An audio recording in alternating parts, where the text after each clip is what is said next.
بسم اللہ الرحمن الرحیم۔ السلام علیکم۔ سلطان صلاح الدین ایوبی رحمۃ اللہ علیہ اپنے پورے لشکر کے ساتھ مصر آئے تھے اور کچھ دیگر معاملات کو حل کر رہے تھے۔ ان کا کام تقریباً ختم ہو چکا تھا اور وہ واپسی رات کو ہی کرنا چاہتے تھے۔ ناجی جو حاتمی ثقافت کا پرورتار سالار تھا، وہ مصر میں موجود 50,000 سپاہیوں کا سربراہ تھا۔ اس کی پوری فوج سوڈانی تھی۔ اس نے ابو سفیان کو آج کی رات یہاں ٹھہرنے کی دعوت دی۔ ابو سفیان نے اس کو منع کر دیا تھا کیونکہ سلطان صلاح الدین ایوبی رحمۃ اللہ علیہ ایک باکردار مرد تھے۔ وہ نہ ہی شراب نوشی کرتے تھے، نہ ہی حسین دوشیزاؤں کے ساتھ رات بسر کرتے تھے، لیکن ناجی بضد تھے کہ وہ آج ہی رات سلطان صلاح الدین ایوبی رحمۃ اللہ علیہ کو یہاں پر ہی ٹھہرانا چاہتا ہے۔ کافی دیر ابو سفیان کے انکار کرنے کے باوجود بھی وہ بار بار ان سے ایک ہی بات کی گردش کر رہا تھا۔ وہ بار بار ان سے ایک ہی بات کی گردش کرتا رہا کہ آپ لوگ صرف ایک رات کے لیے یہاں پر ٹھہر جائیں، بس ایک رات مجھے دے دیں۔ اس کے اتنے زیادہ بولنے پر ابو سفیان خاموش ہو گئے اور انہوں نے بس یہی بولا کہ وہ سلطان صلاح الدین ایوبی رحمۃ اللہ علیہ سے اس بارے میں بات کریں گے۔ اگر وہ راضی ہوئے تو ہم لوگ ضرور آج کی رات یہاں پر قائم کر لیں گے۔ وہ یہ بول کر اپنے خیمے میں چلا گیا۔ تھوڑی دیر بعد ابو سفیان سلطان کے خیمے میں گئے اور ان کو ناجی کی دعوت کے بارے میں بتایا۔ سلطان معظم نے جب یہ بات سنی تو کہنے لگے آج مشکل ہے، ہم لوگوں کو آج ہی واپس جانا ہوگا۔ لیکن ابو سفیان نے جب یہ بات بتائی کہ ناجی بہت زیادہ اس بات کے لیے بضد ہے، ابو سفیان کے لہجے میں معنی خیز تھی، جس کو سمجھ کر سلطان صلاح الدین ایوبی رحمۃ اللہ علیہ کچھ پل کے لیے خاموش ہو گئے اور انہوں نے کچھ دیر سوچنے کے بعد ان کو اجازت دے دی کہ آج کی رات ہم لوگ یہیں پر قیام کریں گے۔ جب یہ بات ناجی کو معلوم ہوئی تو وہ بہت خوش ہوا اور اس نے فوراً ہی ایک بہت خوبصورت محفل کا انتظام کیا، جس میں نیم آرائیاں لباس میں حسین دوشیزائیں موجود تھی، اچھے طرز کی شرابیں موجود تھی۔ سلطان صلاح الدین ایوبی رحمۃ اللہ علیہ اور ابو سفیان اچھے سے جانتے تھے کہ ناجی کے یہاں کی دعوت اس نوعیت کی ہوگی، اسی وجہ سے وہ دونوں ہی وہاں پر جانا نہیں چاہتے تھے۔ لیکن ناجی کے اتنے بول دینے پر ان دونوں نے ہی کچھ سوچتے ہوئے اس کی دعوت کو قبول کیا تھا۔ رات کی تاریکی ہر سو تھی، آسمان پر کالے بادل چھائے ہوئے تھے اور نیچے زمین پر پورا آسمان بندھا ہوا تھا۔ ناجی، اس کا لشکر اور ابو سفیان ان کے برابر میں ہی سلطان صلاح الدین ایوبی رحمۃ اللہ علیہ خاموشی سے بیٹھے ہوئے تھے۔ چند پل بعد ہی دو دیو ہکل حبشی ایک بڑا سا ٹوکرا اٹھائے ان لوگوں کی طرف ہی آ رہے تھے۔ سلطان صلاح الدین ایوبی رحمۃ اللہ علیہ نے ان حبشیوں کو دیکھا جو نیم اریاں دوشیزاؤں کے بیچ میں اس ٹوکری کو رکھ رہے تھے اور اچانک ہی سپیرے کی بین بجانے لگے تھے۔ دیکھتے ہی دیکھتے اس ٹوکری کے اندر سے ایک خوبصورت سی کلی پھوٹی اور وہ کلی بڑھتے بڑھتے ایک پھول کی شکل اختیار کر گئی اور اچانک ہی اس پھول کے اندر سے ایک بہت خوبصورت سا چہرہ نمودار ہوا اور اس کے بعد اس پھول کے اندر سے ایک حسین لڑکی جس کا جسم سرخ سفید تھا، چہرہ اتنا حسین کہ دیکھنے والے کو اپنی جانب مبعوث کر دے۔ ناجی کا لشکر جو وہاں بیٹھا ہوا تھا اس حسین دوشیزاؤں کو دیکھ کر سانس تک روک چکا تھا۔ جب وہ حسین دوشیزہ سلطان صلاح الدین ایوبی رحمۃ اللہ علیہ کی جانب دیکھ کر مسکرا رہی تھی، اچانک ہی ساری نیم آرائی لڑکیاں اس ٹوکری والی لڑکی کے گرد کسی تتلیوں کے مانند گھومنے لگی۔ ابو سفیان نے اپنا رخ سلطان کی جانب کیا تو ان کے چہرے پر ایک دھیمی مسکراہٹ تھی اور ان کی آنکھیں زکوئی پر ہی موجود تھی۔ وہ لڑکی دھیما دھیما رقص کر رہی تھی اور اس کے آگے پیچھے موجود نیم آرائی لباس میں لڑکیاں کسی تتلی کے مانند اس کے گرد چکر لگا رہی تھی۔ زکوئی بہت خوبصورت انداز میں اپنے جسم کو لچک دے رہی تھی اور خمار زدہ نگاہوں سے سلطان صلاح الدین ایوبی رحمۃ اللہ علیہ کی جانب دیکھ رہی تھی۔ وہ لڑکی دیکھنے میں بہت حسین تھی، کسی بھی مرد کی اس پر سے نگاہ نہیں ہٹ رہی تھی، جبکہ وہ صرف اور صرف سلطان کو ہی دیکھ رہی تھی۔ ناجی سلطان کی جانب متوجہ ہو کر کہنے لگا، سلطان معظم، اس کا نام زکوئی ہے، اس کا باپ ساحل پر مچھلیاں فروخت کرتا ہے۔ یہ کوئی پیشہ ورانہ رقصہ نہیں ہے، بس شوقیہ ناچتی ہے۔ ایک روز اس کے گھر جانا ہوا تھا تو ان لوگوں کو معلوم ہوا کہ آپ مصر آنے والے ہیں، تو یہ لڑکی فوراً ہی میرے پاس آ گئی اور مجھ سے منت کرنے لگی کہ ایک رات بس آپ سے ملاقات چاہتی ہے، یہ آپ کو بہت پسند کرتی ہے۔ اس نے کہا تھا کہ اس کے پاس ایسا کچھ نہیں ہے جو وہ سلطان صلاح الدین ایوبی جیسے عظیم ہستی کو دے سکے۔ اس کے پاس بس یہی ایک فن ہے جو وہ آپ کے قدموں میں ڈھیر کرنا چاہتی ہے۔ اس کا کہنا تھا کہ اگر وہ مرد ہوتی تو سلطان صلاح الدین ایوبی رحمۃ اللہ علیہ کے حفاظتی دستے میں شامل ہو جاتی، لیکن یہ ایک عورت ہے اور اس کے پاس بس ایک ہی فن ہے، وہ آپ سے بس ایک رات کی ملاقات چاہتی ہے۔ ناجی کی بات سن کر سلطان کہنے لگے، ناجی تم کہنا کیا چاہتے ہو؟ کہ میں اس رقصہ کے پاس جا کر اس کی تعریف کروں یا پھر اس کو اپنے پاس بلا کر خراج تحسین پیش کروں؟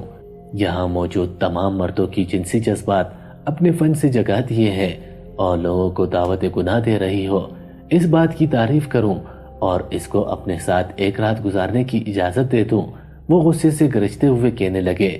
ناجی ایک دم سے ہڑبڑا گیا اور کہنے لگا، نہیں سلطان معظم، یہ کوئی پیشہ ورانہ رقصہ نہیں ہے، یہ بس شوقیہ ناچتی ہے اور اس کے رقص میں دعوت گناہ موجود نہیں ہے، یہ بس آپ کے ساتھ وقت گزارنا چاہتی ہے اور کچھ نہیں۔ اس نے مجھ سے بہت منت کی ہے جس کی وجہ سے میں آپ سے یہ بات کر رہا ہوں۔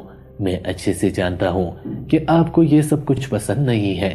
میں نے آپ کو آج کی رات اسی وجہ سے روکا تھا کہ یہ لڑکی بہت ضد کر رہی تھی کہ وہ ہر حال میں آپ سے ملاقات کرنا چاہتی ہے۔ سلطان معظم نے ایک نظر سامنے لڑکیوں کی جرمٹ میں رقص کرتے ہوئے زکوئی کو دیکھا اور خاموشی سے اپنی نشست چھوڑ کر کھڑے ہو گئے۔ ابو سفیان بھی بنا ناجی اور اس رقص کی پرواہ کیے بغیر اپنے خیمے میں چلے گئے تھے۔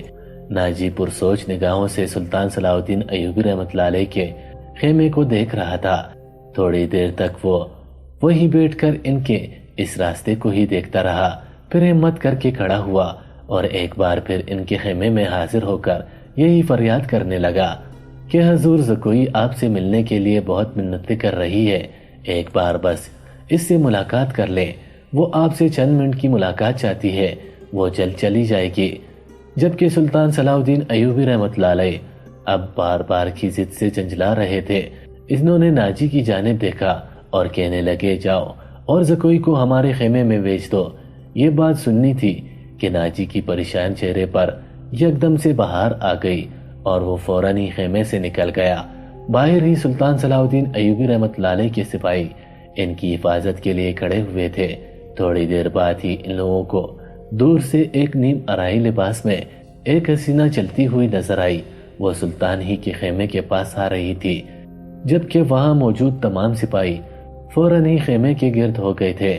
وہ لڑکی خیمے کے اندر جانا چاہتی تھی، لیکن اس سے پہلے ہی سلطان کی فوج کا سربراہ اس لڑکی کو دیکھتے ہوئے غصے سے بولا، یہاں پر کیا کرنے آئی ہو؟ وہ کہنے لگی، سلطان معظم نے مجھے خود اپنے خیمے میں بلایا ہے، اس وجہ سے ہی میں یہاں پر آئی ہوں۔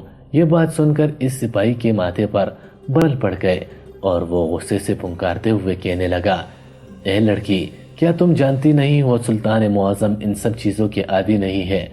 وہ اور بادشاہوں جیسے نہیں ہے جو اپنی راتوں کو فائشوں کی باہوں میں رنگین کرتے ہیں۔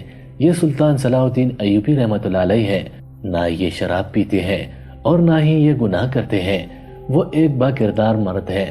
جبکہ یہ بات سن کر زکوئی کہنے لگی، میری بات پر یقین کیجئے، مجھے سلطان صلاح الدین ایوبی رحمۃ اللہ علیہ نے ہی بلایا ہے۔ اگر یقین نہیں ہے تو آپ ان سے پوچھ سکتے ہیں۔ وہ اتنے دعوے سے بول رہی تھی کہ وہاں موجود سپاہی حیران ہو گئے اور ان میں سے ان کا سربراہ سلطان صلاح الدین ایوبی رحمۃ اللہ علیہ کے خیمے کے قریب گیا اور ان سے پوچھنے لگا، حضور باہر ایک رقصہ آئی ہے اور کہتی ہے کہ آپ نے اس کو یہاں پر بلایا ہے۔ یہ بات سن کر سلطان نے کہا کہ اس کو اندر بھیج دو۔ جبکہ اس سپاہی کو اس بات کی بالکل بھی امید نہیں تھی، وہ حیران تھا کہ سلطان کیا بول رہے ہیں۔ اس نے ایک بار پھر اپنی بات دہرائی کہ سلطان معظم باہر ایک فحش آئی ہے، واقعی میں اس کو اندر بھیج دوں؟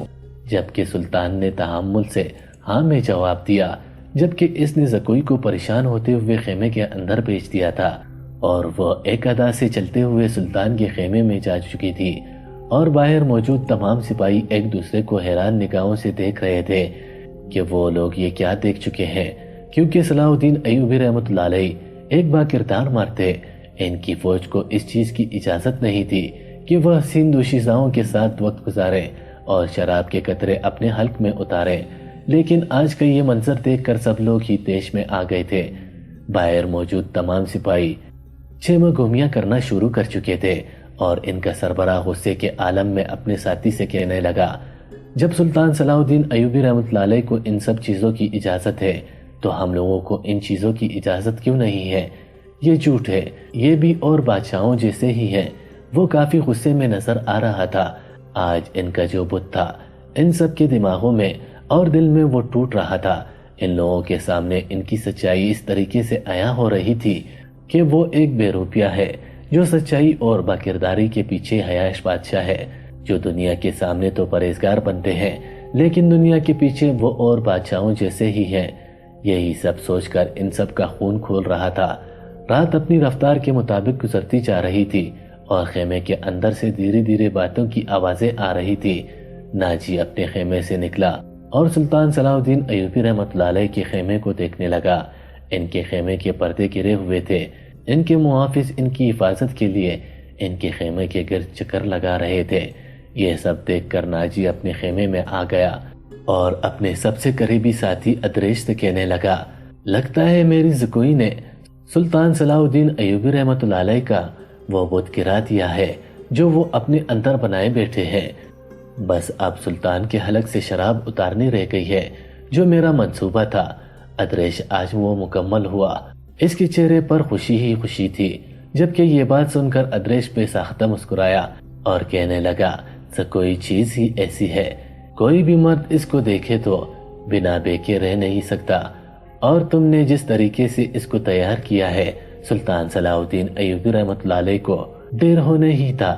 جبکہ یہ بات سن کر ناجی کہنے لگا، لیکن میں حیران ہوں، ایوبی مٹی کا ریتلا نہیں ہے، وہ ایک چٹان ہے۔ مجھے سمجھ نہیں آ رہا کہ زکوئی نے اسے کیسے ڈھیر کر دیا۔ وہ بول کر ایک بار پھر باہر آیا اور سلطان کے خیمے کو دیکھنے لگا اور پھر اپنے خیمے میں واپس چلا گیا۔ صبح ہر روز کی طرح اپنے آب و تاب سے آئی ہوئی تھی، بس فرق اتنا تھا کہ سلطان کے سپاہی کے دل میں جو عزت و احترام اور جو ان کی شخصیت کا بت بنا ہوا تھا وہ چور چور ہو گیا تھا۔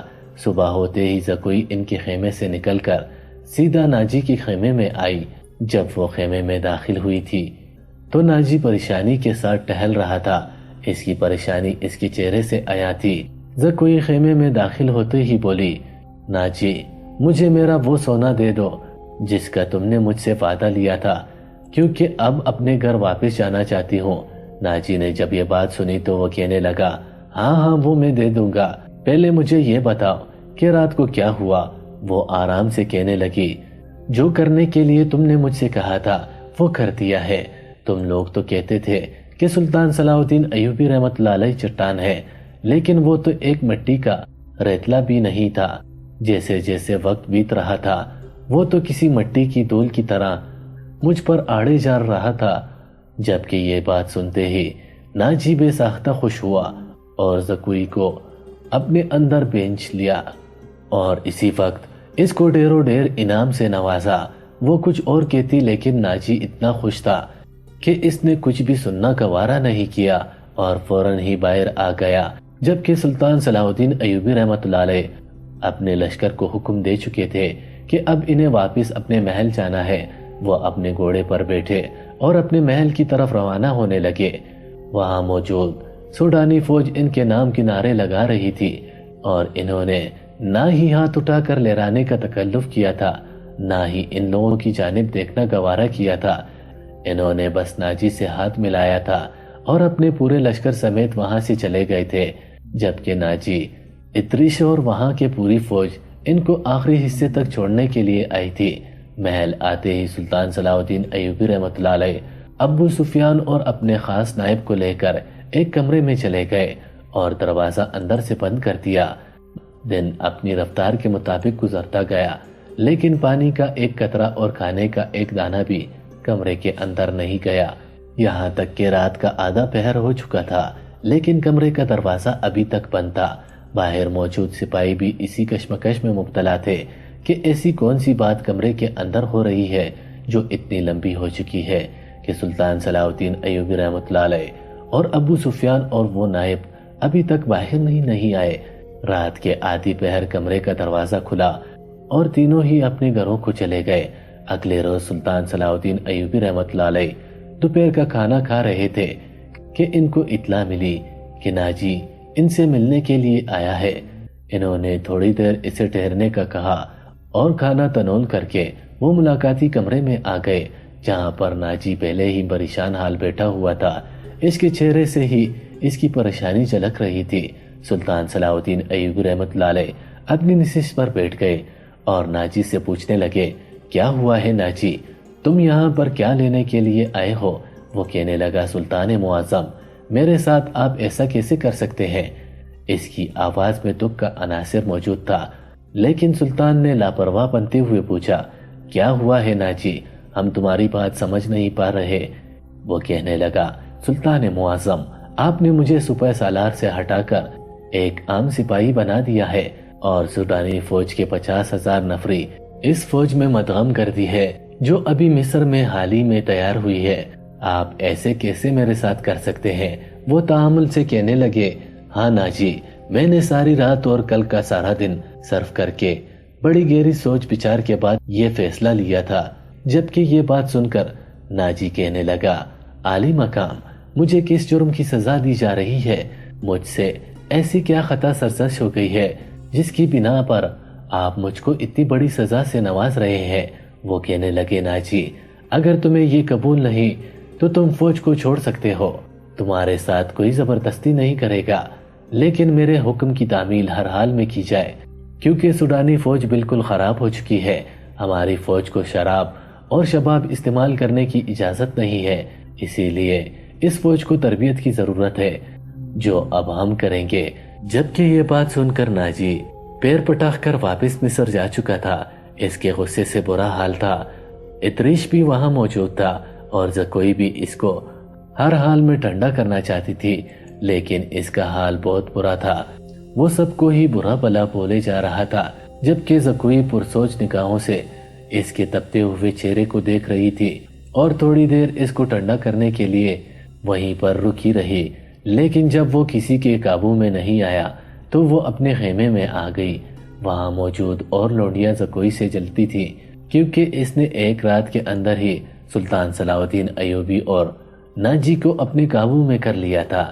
ناجی اب کسی پر بھی دھیان نہیں دیتا تھا سوائے زکوئی کے۔ ان لوگوں نے تو یہ بھی تہیہ کر لیا تھا کہ وہ لوگ زکوئی کو ختم کر دیں گے۔ اس وجہ سے انہوں نے ایک بہت شاطر خاتمہ کے ساتھ مل کر یہ منصوبہ بنایا تھا کہ اب زکوئی کا یہاں پر خاتمہ ممکن ہے، کیونکہ ان کی سوچ کے مطابق باقی رقصاؤں کی اہمیت باقی نہیں رہی تھی۔ وہ لوگ یہ سوچتی تھی کہ زکوئی یہاں پر رہے گی تو ہم لوگ کسی کام کی نہیں رہیں گی۔ یہی سب سوچ کر رات کے آدھے پہر اس خاتمہ کے ساتھ مل کر ان دونوں لڑکیوں نے زکوئی کو اپنے قابو میں کر لیا تھا۔ وہ اپنے آپ کو بچانے کی ہر ممکن کوشش کر رہی تھی کہ وہ لوگ اس کو چھوڑ دیں، لیکن وہ لوگ اس کو اس طریقے سے پکڑ چکے تھے کہ اب زکوئی کسی طور پر بھی خود کو آزاد نہیں کر پا رہی تھی۔ ان میں سے ایک لڑکی جیسے ہی زکوئی کو خنجر سے مارتی، اس سے پہلے ہی ایک ہاتھ نے اس کو قابو کر لیا تھا، اور وہ ہاتھ کسی اور کا نہیں بلکہ ابو سفیان کا تھا۔ جبکہ ان عورتوں نے ابو سفیان کو وہاں دیکھا تو ان کی حیرت کی انتہا نہ رہی، کیونکہ کل ہی تو وہ لوگ واپس جا چکے تھے، لیکن آج جب اس کو وہاں دیکھا گیا تو وہ لوگ خوف سے تھر تھر کانپنے لگے۔ ابو سفیان نے باہر موجود سپاہیوں کی مدد سے ان دونوں رقصاؤں کو بندی بنا لیا اور زکوئی کو اپنے ساتھ لے کر محل آ گئے۔ جب یہ بات ناجی کو معلوم ہوئی تو وہ فوراً ہی محل پہنچا، جہاں پر ایک دربار لگا ہوا تھا۔ سلطان صلاح الدین ایوبی رحمۃ اللہ علیہ اپنی نشست پر بیٹھے ہوئے تھے۔ اس نے جب یہ سب کچھ دیکھا تو حیران رہ گیا۔ اس کے ذہن میں نہیں تھا کہ یہاں پر دربار لگا ہوا ہوگا۔ ناجی کو ایک بار پھر محل میں دیکھ کر سلطان صلاح الدین ایوبی رحمۃ اللہ علیہ دھیما سا مسکرائے اور اس سے پوچھنے لگے، کیا ہوا ناجی، آج پھر یہاں پر آنا کیسے ہوا؟ تو اس نے اپنی ساری حیرت کو بالائے طاق رکھ کر سلطان سے کہا، سلطان معظم، کل رات کو میری رکھساؤں کے بیچ تھوڑی جھڑپ ہو گئی تھی، لیکن اچانک ہی وہاں پر ابو سفیان پہنچ گئے اور تینوں رکھساؤں کو وہ لے کر یہاں آ گئے ہیں۔ ان لوگوں کا یہاں سے لے جانے کے لیے آیا ہوں۔ سلطان معظم نے یہ بات سنی اور کہنے لگے، لیکن تم یہاں پر ان تینوں کو لینے کے لیے کیوں آئے ہو؟ وہ کہنے لگے، سلطان معظم، وہ میری لونڈیاں ہیں، ان کو میں نے مصر کے بازاروں سے خریدا ہے، تو ایسے کیسے میں ان لوگوں کو آپ کے پاس چھوڑ دوں؟ یہ تو میری ہیں۔ جبکہ یہ بات سن کر سلطان نے کہا، لیکن جہاں تک مجھے یاد ہے تم نے کہا تھا کہ زکوئی تمہاری کسی عزیز کی بیٹی ہے اور اس کا باپ مچھلیوں فروخت کرتا ہے اور وہ پیشہ ورانہ رقصہ نہیں ہے اور نہ ہی جسم فروش ہے، تو پھر وہ تمہاری لونڈی کیسے ہوئی؟ یہ بات سننے کی تھی کہ ناجی گھبرا گیا اور اس کے ماتھے پر پسینے چمکنے لگے۔ وہ ہڑبڑا کر کہنے لگا، جی جی سلطان معظم، آپ درست فرما رہے ہیں، میرا کہنے کا مطلب یہ تھا کہ زکوئی کو اپنے گھر جانا ہوگا، اس وجہ سے میں اس کو لینے کے لیے آیا ہوں۔ لیکن سلطان معظم سب کچھ جانتے تھے۔ وہ کہنے لگے، اچھا ناجی، ایسی بات ہے، لیکن زکوئی کا کہنا تو کچھ اور ہے۔ وہ تو کہتی ہے کہ وہ ایک پیشہ ورانہ رقاصہ ہے اور کافی سالوں سے مردوں کی محفل میں ناچتی ہے اور ان کا دل لپاتی ہے، لیکن تم کہتے ہو کہ وہ تمہاری کسی عزیز کی بیٹی ہے۔ ناجی کی حالت بہت گیر ہو رہی تھی کیونکہ اس کا جھوٹ پکڑا جا چکا تھا اور وہ مصر میں نہیں بلکہ سلطان کے دربار میں کھڑا ہوا تھا۔ سب لوگ ہی ناجی کو دیکھ اور سن رہے تھے۔ انہوں نے حکم دیا کہ فوراً ہی زکوئی کو محل کے اندر بلایا جائے۔ چند منٹ کے بعد ہی زکوئی محل کے دربار میں کھڑی ہوئی تھی۔ سلطان نے زکوئی کو بولنے کا حکم دیا تو وہ کہنے لگی، سلطان معظم، آپ ٹھیک کہہ رہے ہیں، میں کسی مچھلی فروخت کرنے والے کی بیٹی نہیں بلکہ پیشہ ورانہ رقاصہ ہوں۔ مجھے ناجی نے آپ کے لیے ہی خریدا تھا کیونکہ وہ چاہتا ہے کہ میں آپ کو بہکا کر آپ کا تخت الٹ دوں۔ آپ سارے جہاں میں جو اپنا نام بنائے بیٹھے ہیں، لوگوں کے دل میں آپ کے لیے بے انتہا محبت ہے، وہ سب کچھ ختم ہو جائے۔ وہ چاہتا ہے مصر میں جو ابھی فوج تیار ہوئی ہے وہ اس کا بھی سربراہ بن جائے۔ اس وجہ سے وہ آپ کو اپنے قابو میں کرنا چاہتا تھا اور اس چیز کے لیے اس نے مہرہ مجھے بنایا تھا تاکہ میں آپ کو اپنے قابو میں کروں اور آپ سے ساری باتیں منوا لوں۔ یہ بات سن کر سلطان نے ناجی کی جانب دیکھا جو ہڑبڑایا ہوا تھا۔ وہ فوراً ہی یہ بات سن کر زکوئی کو مارنے کے لیے بڑھا، لیکن اس سے پہلے ہی وہاں موجود سپاہیوں نے ناجی کو بندی بنا لیا تھا اور اس کو گھٹنوں کے بل بٹھا دیا گیا تھا۔ اس رات جب زکوئی خیمے میں گئی تھی تو سلطان اس کو دیکھ کر ہی سمجھ چکے تھے کہ وہ ایک پیشہ ورانہ رقاصہ ہے اور انہوں نے بہت تعامل مزاجی کے ساتھ اسے سمجھایا تھا کہ یہ سب کچھ غلط ہے، وہ اس کے ساتھ کوئی تعلق قائم نہیں کریں گے۔ وہ سمجھ چکے ہیں کہ ناجی کچھ غلط کرنا چاہتا ہے۔ اس کے بعد جیسے جیسے رات گزرتی گئی اور وہ سلطان سے باتیں کرتی گئی، پھر سے بے حیائی کا پردہ ہٹتا گیا اور اس نے سچائی ان کے سامنے کھول کر رکھ دی۔ ناجی بہت غصہ کر رہا تھا، بار بار زکوئی کی نفی کر رہا تھا، لیکن سلطان حقیقت سے اشنا تھے۔ انہوں نے فوراً ناجی کو کال کوٹری میں بند کرنے کا حکم دے دیا تھا، جبکہ زکوئی کو باعزت بری کر دیا گیا تھا۔ اس واقعے سے یہ بات ثابت ہوتی ہے کہ اگر انسان کا کردار مضبوط ہو تو وہ کسی بھی صورت میں اپنی نفس پر قابو پا سکتا ہے اور سامنے والے کو اپنی باتوں سے قائل کر سکتا ہے۔ مزید اچھی ویڈیوز کے لیے ہمارے چینل کو ضرور سبسکرائب کر کے بیل آئیکن پر کلک کر لیجئے گا تاکہ آئندہ آنے والی ہر ایسی ہی معلوماتی ویڈیوز آپ کو بر وقت ملتی رہے۔ وما علینا الا البلاغ المبین۔